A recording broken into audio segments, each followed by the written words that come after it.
God bless you all. Welcome to my friendly maths channel. आइए आज हम देखते हैं बहुत ही interesting and very important question. And ये क्वेश्चन मैंने लिया है class 10th chapter pair of linear equations और ये है from R D Sharma. And the question is students of a class are made to stand in rows if one student is extra in a row. अगर एक student हमने extra ले लिया है हर रो में, there would be 2 rows less. If one student is less in a row, there would be 3 rows more. Find the number of students in the class. Okay?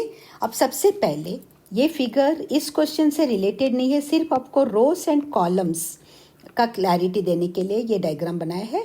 देखिए रो हम आर इस तरह लिखते हैं, मीन्स ये वाला जो है हॉरिजेंटल। जब हम हॉरिजेंटली कंसिडर करते हैं तो इन्हें हम रोज कहते हैं।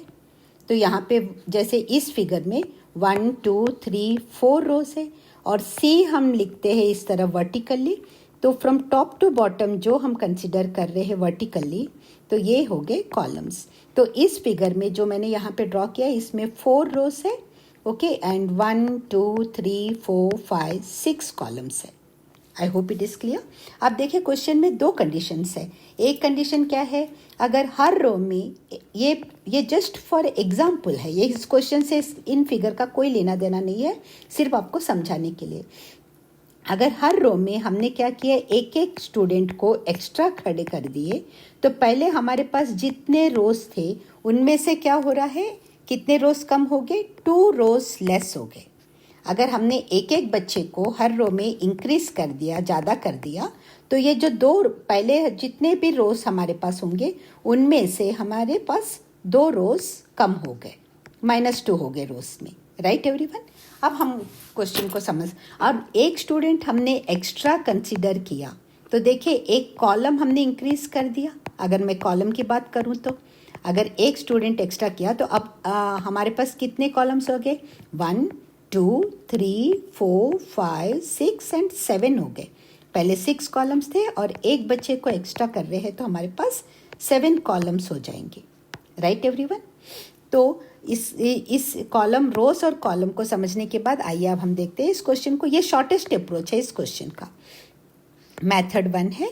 अब देखिए मेथड 1 हमने कैसे किया, हमने क्या किया, let the number of rows be x कर लिया, ये नंबर ऑफ रोज x मान लिए, और हमने क्वेश्चन में कहीं भी कॉलम वर्ड मेंशन नहीं है, बट स्टिल बच्चों को हमने खड़े किया है तो हम उसे कॉलम्स सी लेंगे। तो column, let the number of columns be y, number of rows जो है वो हमने x मान लिए और नंबर ऑफ कॉलम्स जो है उन्हें हमने y मान लिया।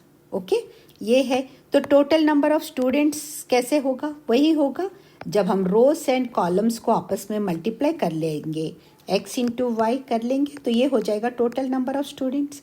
x इंटू वाई को हम xy लिख सकते हैं, right, one and the same. तो एक टोटल नंबर ऑफ स्टूडेंट्स क्या हो गया, xy हो गया। अब देखिए हमारे पास 2 कंडीशंस है। ओके, ये फर्स्ट कंडीशन है, ये सेकंड कंडीशन है। मैं यहाँ पे इंक चेंज करके केस 1 केस 2 लिख देती हूँ। ये है केस 1 और ये है हमारे पास केस 2। राइट, आइए अब समझते हैं क्या है। फर्स्ट केस में क्या है, if one student is extra in a row, अगर एक स्टूडेंट को हमने एक्स्ट्रा किए हैं तो एक कॉलम बढ़ रहा है और हमने यहाँ पे कॉलम को y माना है, ठीक है ना। तो +1 हम y में कर रहे हैं, ये y +1 कर रहे हैं हम।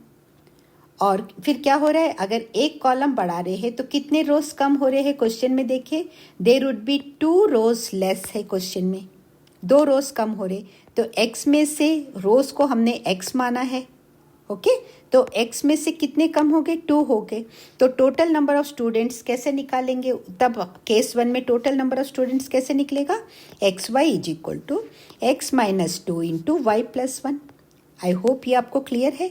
जब हम रो में y में एक ऐड कर रहे, जब हम रो में एक बच्चे को एक्स्ट्रा खड़े कर रहे, दैट मीन्स एक कॉलम हमने ऐड कर दिया, तो रोज जो है वो 2 कम हो गए।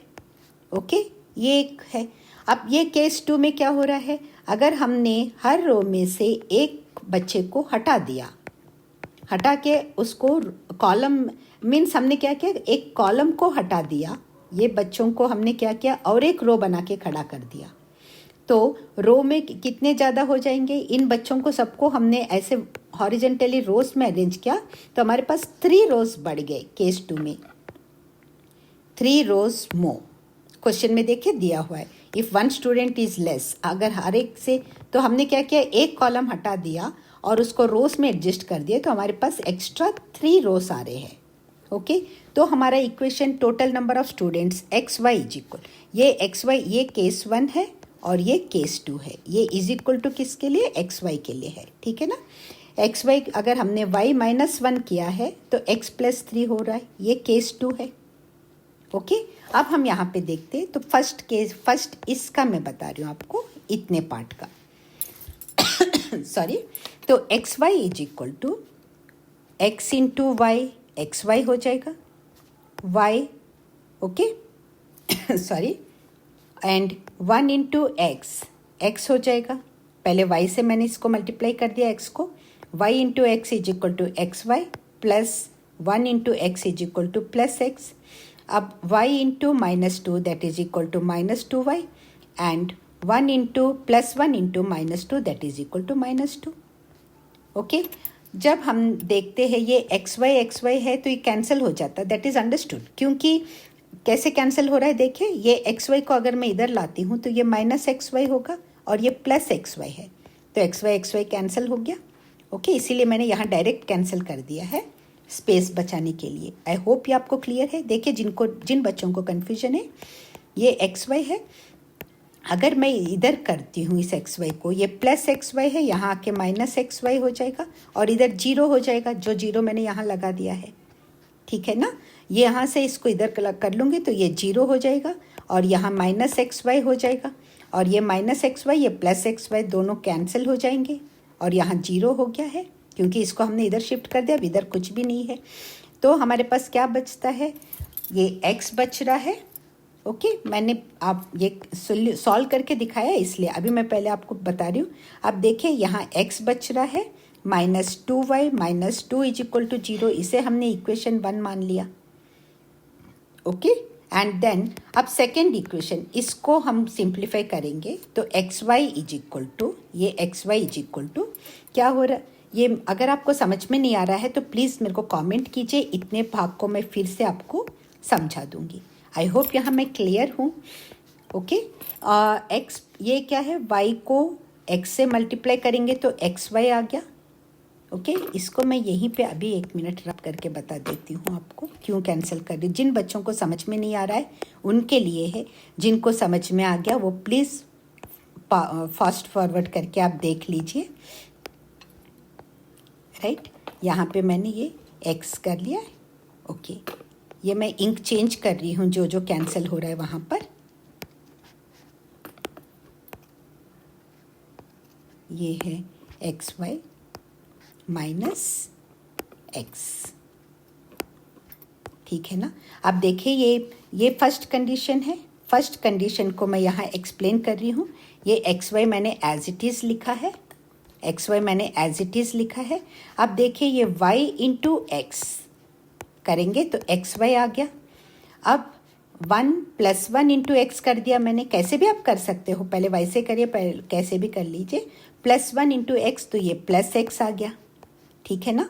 अब y इंटू -2 तो -2y आ गया एंड +1 इंटू -2 -2 आ गया। Is that clear everyone? अभी यहाँ 0 नहीं करूँगी मैं, ठीक है, इसे भी मैंने मिटा दिया। अब इतना क्लियर है, सेम वही किया है, सिर्फ हमने ब्रैकेट खोला है। उसी तरह इसके साथ में सेकेंड केस के साथ में भी हमने ब्रैकेट खोल दिया है, X Y as it is लिख दिया। अब x into Y X Y लिख दिया। अब यहाँ पर क्या है, -1 into X that is equal to -x। अब y into +3 that is equal to +3y। अब -1 into +3 that is equal to -3। -1 into +3, minus into plus minus होता है, 1 इंटू 3 3 होता है। ओके अब हम क्या करेंगे, देखिए इसी को मैं इस तरह लिख सकती हूँ। अब ये +xy है, मैं इज इक्वल टू के इधर ला रही हूँ, ठीक है ना। तो ये क्या हो जाएगा, -xy +xy +x 2y minus 2 is equal to 0 हो गया। ये एक्स वाई को हमने इधर ला लिए तो ये माइनस एक्स वाई हो गया। बाकी पूरा मैंने एज इट इज़ ही लिखा है, कुछ भी नहीं किया यहाँ पर, ठीक है ना। अब क्योंकि इसको यहाँ पे ला लिए इसलिए अब इज इक्वल टू के अनदर साइड हमारे पास 0 बचता है। ओके, इसी तरह अब नीचे भी हम लिख लेते हैं। इस एक्स वाई को भी मैं इधर इस साइड ला लूँगी और इधर 0 हो जाएगा। ओके, यहाँ इज इक्वल टू के इधर 0 लग रहा है तो मैं अब इज इक्वल टू के इस साइड आकर 0 राइट साइड में 0 लगाऊंगी। राइट एवरीवन, अब देखिए ये हो जाता है दैट इज इक्वल टू, अब इज इक्वल टू के उधर वाला एक्स वाई राइट साइड ला रही हूँ तो माइनस एक्स वाई हो जाएगा। अब बाकी पूरे इक्वेशन मैं एज इट इज़ लिख रही हूँ। देखिए प्लस एक्स वाई है, प्लस सॉरी माइनस एक्स है, प्लस माइनस का पूरा पूरा ध्यान रखिए नहीं तो पूरा गलत हो जाएगा। Minus X plus 3y minus 3 is equal to 0। Right everyone, अब मैं इंक चेंज कर देती हूँ। अब देखिए ये plus X Y minus X Y cancel हो गए और हमारे पास बच रहा है x minus 2y minus 2 is equal to 0। इसे हमने इक्वेशन 1 कंसिडर कर लिया। मैं इंक चेंज कर देती हूँ और इसे हमने इक्वेशन 2 कंसिडर कर दिया। अब जब हम इन दोनों को ऐड कर रहे हैं, अब हम इन दोनों को क्या करेंगे, ऐड करेंगे।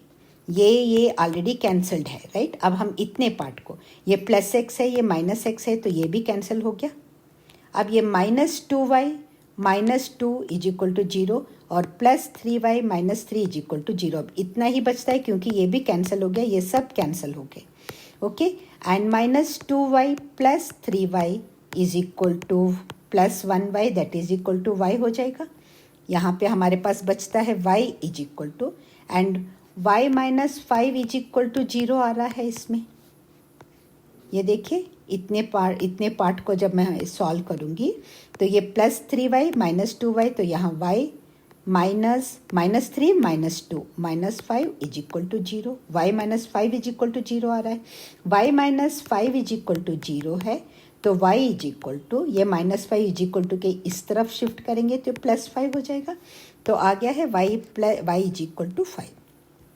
ओके, अब y इज इक्वल टू 5 को मैंने क्या किया है इक्वेशन 1 में, इक्वेशन 1 मीन्स इसमें इतने पार्ट में ये और ये कैंसिल हो गया है तो इतने पार्ट में हम सब्सटीट्यूट कर लेते हैं y इज इक्वल टू 5 को। तो यहाँ पे क्या होगा x, ये देखिए यहाँ पे इतने पार्ट में मैं ये y इज इक्वल टू 5 को अप्लाई कर रही हूँ तो हमारे पास आता है x minus 2y minus 2 is equal to 0 है। तो y इज इक्वल टू 5 लगाना है तो x माइनस 2 और y की जगह 5 लगा दिया। 2 इंटू वाई है तो 2 इंटू 5 हो जाएगा। Minus 2 is equal to 0। अब x minus 10 minus 2 is equal to 0 हो रहा है। ओके, 2 5 10 हो रहा है, माइनस 2 हो रहा है तो हमारे पास आ रहा है x minus 10 minus 2 is equal to 0 आ रहा है। So x minus 10 minus 2 minus 12 होता है is equal to 0। Therefore x is equal to minus 12 है इज इक्वल टू के उधर जाके प्लस 12 हो जाएगा। x इज इक्वल टू 12 आ गया। अब हमारे पास y इज इक्वल टू 5 आ गया और x इज इक्वल टू 12 आ गया। तो टोटल नंबर ऑफ स्टूडेंट्स है x into y. So 12 into 5 that is equal to 60 is the answer. ये है मेथड 1। देखिए ये वीडियो थोड़ा सा लंबा है क्योंकि क्वेश्चन बहुत ही इंपॉर्टेंट है तो आई होप ये पार्ट आपको सबको समझ में आ गया है। ये एक्चुअली शॉर्टेस्ट अप्रोच है जब हम रोज एंड कॉलम्स लेंगे और सिंपल कैलकुलेशंस के साथ में ये हुआ है। ओके, अब हम